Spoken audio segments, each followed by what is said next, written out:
niños, muy buenos días papás, ¿cómo están? Los saluda la maestra Lisbeth enviándoles un cordial saludo y un fuerte abrazo. Me da mucho gusto estar de nuevo con ustedes el día de hoy, miércoles 21 de abril del 2021.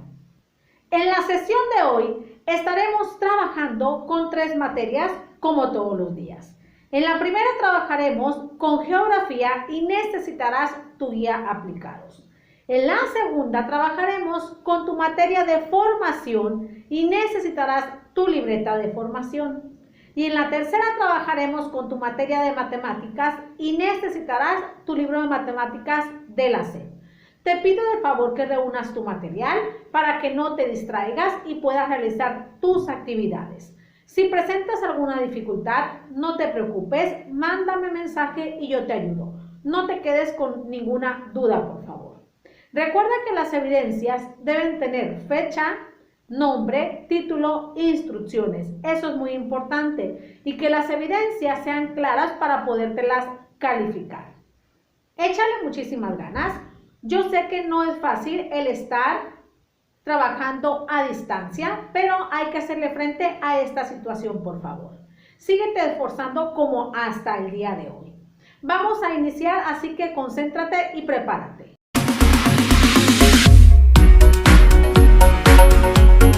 Excelente, mis niños. Iniciamos con tu primera actividad en tu materia de geografía con el tema diferencias socioeconómicas entre los países.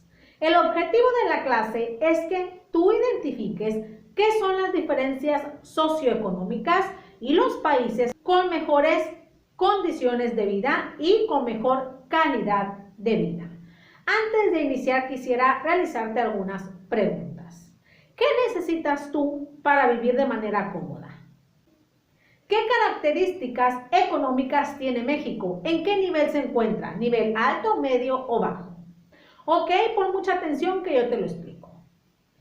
El hablar de diferencias socioeconómicas entre los países es hablar de las desigualdades en cuanto a la economía, al nivel educativo y a la esperanza de vida entre las personas de diferentes países. El referirse también a diferencias socioeconómicas es hablar de las desigualdades en cuanto a las condiciones sociales que vive cada una de las personas en base al lugar donde se encuentre. En algunos países, los niveles en cuanto a las características socioeconómicas es alto. Eso quiere decir que las personas viven de manera cómoda, sin necesidades y tienen una mejor calidad de vida. Pero hay países que sus niveles socioeconómicos se encuentran en medio y bajo. Esto quiere decir que estas personas van a carecer de algunos servicios e incluso van a tener mayores necesidades que no están cubiertas. Por eso es muy importante que ustedes identifiquen a qué se refieren diferencias socioeconómicas de los países. A pesar de que el mundo ha tenido grandes avances en cuanto a la economía, a lo social, a lo cultural, a lo tecnológico, aún siguen habiendo desigualdades socioeconómicas, ya que estas van a depender del lugar donde te encuentres de manera geográfica, del continente donde te encuentres y de las actividades económicas que desarrolle ese país. Según la Organización Mundial de la Salud, sugiere que se evalúen 3 aspectos para medir las diferencias socioeconómicas de los países. Estos 3 aspectos son la esperanza de vida, nivel educativo y Producto Interno Bruto o ingreso per cápita, que es lo mismo. Ustedes se preguntarán o no recordarán qué son estos, yo te lo voy a explicar. ¿Qué significa la esperanza de vida? Esta son los años aproximadamente que va a vivir esa persona que vive en ese país. Cada país tiene diferente esperanza de vida. Esto es en base a su desarrollo, a su nivel socioeconómico. Recuerden que la esperanza de vida son los años aproximados que viven las personas de ese país. Aquí se puede medir la salud de las personas y la alimentación que lleva esa población. Seguimos con otro elemento para medir las diferencias socioeconómicas y es el nivel educativo. Este es el nivel de educación que tienen las personas, ya sea secundaria, preparatoria, universidad, etc. ¿Qué tantos estudios tiene? Y entre más estudios tenga esta persona, mejor será su calidad de vida. ¿Sale? Seguimos con el último elemento que es el Producto Interno Bruto o el ingreso per cápita. ¿Qué significa? Es la cantidad de dinero en dólares que le corresponde a cada persona por un año trabajado. Son los ingresos que tiene la persona en dólares por trabajar un año. Cada país tiene diferente Producto Interno Bruto. Esto va a depender de las actividades económicas que ahí se realicen y el desarrollo que ha tenido ese país. Estos tres elementos son los que la Organización Mundial de la Salud utiliza para medir las diferencias socioeconómicas entre los países.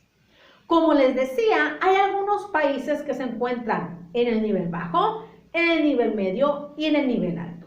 Esto dependerá, como les dije, de su desarrollo tanto económico, tecnológico, cultural y social y la ubicación donde se encuentre.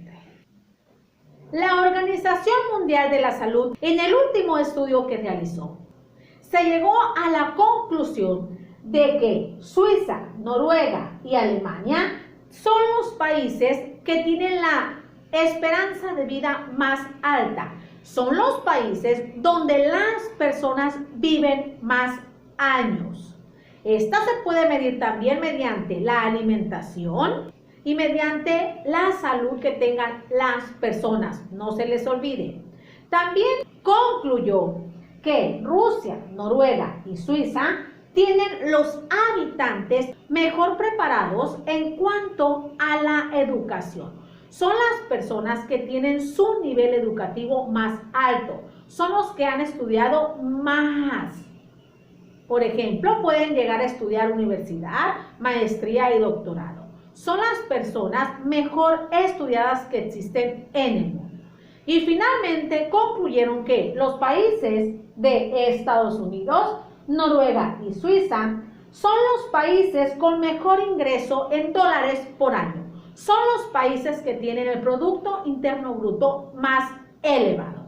Como se dan cuenta, son pocos los países que se encuentran en un buen nivel en cuanto al desarrollo socioeconómico. Cada país va a desarrollar su propio nivel educativo, su propia esperanza de vida y su propio nivel económico, cultural y social. Hay algunos que pueden tener nivel alto, medio y bajo. Algunos no podrán desarrollar su sector educativo, económico y de salud de manera importante, por lo que eso va a llevarlos a que su desarrollo socioeconómico sea bajo. Pero hay otros países que pueden desarrollar de manera importante su nivel educativo, económico, social, cultural, etc. Y eso nos va a llevar a tener mejores condiciones en su vida. Como se dan cuenta, en el mundo existen países de todos los niveles. Y aunque se ha venido realizando un desarrollo tecnológico, las desigualdades aún todavía existen. ¿Sale, niños? Espero y esta explicación con este tema de diferencias socioeconómicas entre los países te sirva para que realices la siguiente actividad. Pon atención. Para realizar esta actividad, te ubicarás en tu guía aplicados página 246. Lo primero que realizarás es leer la tabla y sus datos como se te muestran en la imagen. Y posteriormente resolverás las preguntas que te proporcionan en base a los resultados de esa tabla que te mostraron al inicio de la página. Tómate el tiempo que tú requieras para que realices esta actividad. Una vez que la termines, nos pasaremos a la actividad número 2.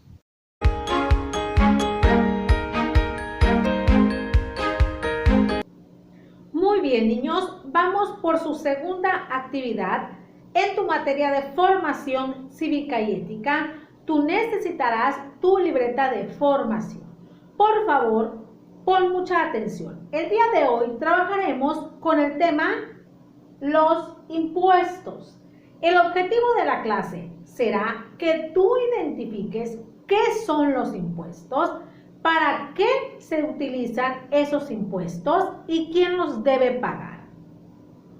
Antes de iniciar, quisiera preguntarte, ¿has escuchado hablar de los impuestos? ¿Para qué crees tú que sirven? ¿Quién los debe pagar? Por favor, pon mucha atención que yo te lo explico. Los impuestos son aportaciones que debemos pagar tanto los ciudadanos y las empresas. Esto con el fin de recaudar recursos económicos. Estos recursos económicos servirán para mejorar la economía de un país. Estos impuestos son de vital importancia para mantener el funcionamiento de una comunidad y de la ciudadanía. Los impuestos son pequeñas contribuciones que realizamos a los estados y municipios para impulsar la economía. Esa es la principal función de los impuestos y esa es la definición de un impuesto. Es una aportación que realizamos tanto ciudadanos como empresas. Pero, ¿para qué van a servir exclusivamente estos impuestos o para qué se deben utilizar estos pagos que realizamos los ciudadanos y las empresas? Estos impuestos deben utilizarse o deben servir para mejorar servicios públicos. Por ejemplo, construir hospitales, construir escuelas, construcción de drenaje, de luz eléctrica, de agua, etc. Esos servicios públicos son los que se deben mejorar con los impuestos. ¿Qué son servicios públicos? Se preguntarán ustedes. Los servicios públicos son los recursos para satisfacer las necesidades de las personas y entre ellos se encuentran los que les acabo de decir. Estos impuestos que cada uno de los mexicanos pagamos se deben utilizar exclusivamente para realizar pagos que van a servir para pavimentar las calles, instalar y mantener en buenas condiciones el alumbrado público, construir y rehabilitar parques, áreas educativas para mejorar la recolección y manejo de la basura, construir hospitales para que todos podamos tener servicios de salud, educativos, culturales, recreativos de manera adecuada. En eso deben ser utilizados los impuestos. Algunas ocasiones no se utilizan para eso. A veces los ciudadanos quedan descontentos o quedan enojados porque los impuestos no se utilizan de manera correcta. Ese debe de ser el uso que se le debe dar a los impuestos. El mejorar los servicios públicos de cada ciudad, de cada estado y de cada municipio. Pero, ¿qué pasaría si no existieran los impuestos o si los mexicanos o cada ciudadano de cada país no pagara esos impuestos? Bueno, si no se llegaran a pagar esos impuestos, el gobierno no sería capaz de mantener en buenas condiciones todos estos servicios públicos. No sería capaz el gobierno de tener en funcionamiento los servicios públicos como educación, servicios de salud, de agua, drenaje, carreteras, áreas recreativas, etc. Por eso, niños, es muy importante que cada ciudadano cumpla con el pago de impuestos. Es muy importante que cada empresa cumpla con el pago de los impuestos, ya que de estos pagos dependen que los servicios públicos estén en buenas condiciones y que se puedan mejorar, que se puedan construir escuelas, hospitales, parques, se mejore en cuanto a la recolección de la basura, carreteras, etc. Por eso tenemos que hacer conciencia y pagar nuestros impuestos. Existen varios tipos de impuestos. Entre ellos se encuentra el ISR. Este significa Impuesto sobre la Renta. Ustedes se preguntarán, ¿qué es? Es un impuesto o un pago que realizan los trabajadores cuando reciben el sueldo por su trabajo.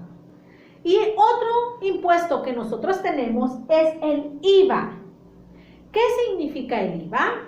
Es un pago que las personas realizamos cuando compramos algún producto. Estos son los impuestos más conocidos y son los que deben servir para mejorar los servicios públicos del municipio, estado o nuestro país. Como les decía, pagar los impuestos es una obligación de todos los ciudadanos y las empresas. Cuando estos impuestos no se pagan o no se realizan de manera adecuada, hay sanciones, entre ellas multas o la privación de la libertad. Eso quiere decir que encarcelan a las personas que evaden los impuestos, que no los pagan. Pero también es responsabilidad del gobierno expresar de manera clara en qué se gastan esos impuestos.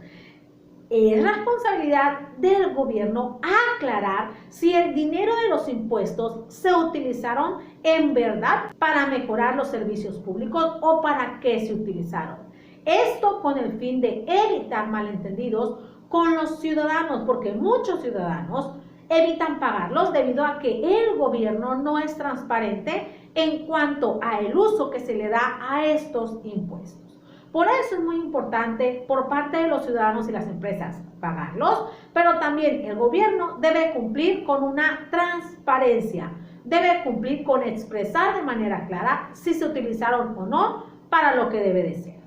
Esos son los impuestos, niños, un pago que realizamos ciudadanos y empresas para mejorar servicios públicos. Recuerden que es muy importante pagarlos de manera adecuada y no recibir sanciones, ¿sale? Esta fue la explicación sobre los impuestos. Espero y este video te sirva para que puedas realizar de manera adecuada las actividades. Pon mucha atención, por favor. Para realizar esta segunda actividad, te ubicarás en tu libreta de formación cívica y ética. Colocarás la fecha, el título, las instrucciones, tu nombre y posteriormente realizarás la actividad. En el punto número 1 vas a subrayar el inciso que completa de manera adecuada el párrafo que ahí se te muestra. En el punto número 2 vas a rodear de cualquier color los beneficios que se logran mediante el pago de los impuestos. Y en el punto número 3 vas a subrayar las oraciones según la información que contienen. De rojo, las consecuencias de no cumplir con el pago de impuestos y de azul, las consecuencias de sí cumplir con el pago de impuestos. Tómate el tiempo que tú requieras para realizar esta actividad. Una vez que la termines, nos pasamos a la 3.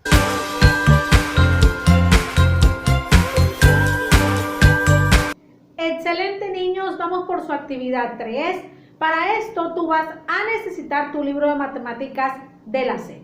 Trabajaremos sumas y restas con cálculo mental en cuanto a números decimales. Habíamos explicado que el cálculo mental era cuando tú realizabas de manera rápida y utilizando solamente tu mente y el cerebro diferentes operaciones matemáticas, como por ejemplo suma, resta, multiplicación y resolución de problemas. Para este cálculo mental no utilizamos ni los dedos ni la calculadora. En esta ocasión trabajaremos con números decimales. Los números decimales decíamos que tenían 3 elementos, una parte entera, una parte decimal y un punto decimal. ¿Cómo se realizan las sumas y restas con números decimales? Yo te lo voy a decir. Para iniciar primero tenemos que colocar arriba el número mayor. ¿Cuál es el número mayor de estos dos? 2.75 o 1.52. 2.75. Posteriormente, tú abajo vas a acomodar el número más pequeño, de modo que el punto decimal quede en la misma dirección. ¿Sale? Cuando lo tengas acomodado, realizamos la operación. 5 más 2 7. 7 más 5, 12. Se coloca el 2 y llevamos una. El punto decimal se baja y sumamos lo siguiente. 2 más 1, 3. Y 1 que llevamos, 4. Quiere decir que 2.75 más 1.52 nos da 4.27. Pero ¿qué pasa cuando tú te encuentras una resta con número natural y número decimal? Lo primero que yo voy a realizar es colocar el número mayor arriba, que es 3. Como este 3 no es decimal, yo lo voy a convertir a decimal, colocándole un punto y los ceros necesarios para igualar las cifras del otro número que le voy a restar. ¿Cuántos números hay después del punto de este número? 2. Por lo tanto, coloco 2 ceros. Y después, en la parte de abajo, voy a colocar el número completo. Y realizo la resta. A 0 se le quita 0, me queda 0. A 0 no se le pueden restar 5. ¿Por qué? Porque el 0 es menor. Tienen que pedir una decena prestada y el número anterior se convierte en un número menor. 10 menos 5, 5. Se baja el punto.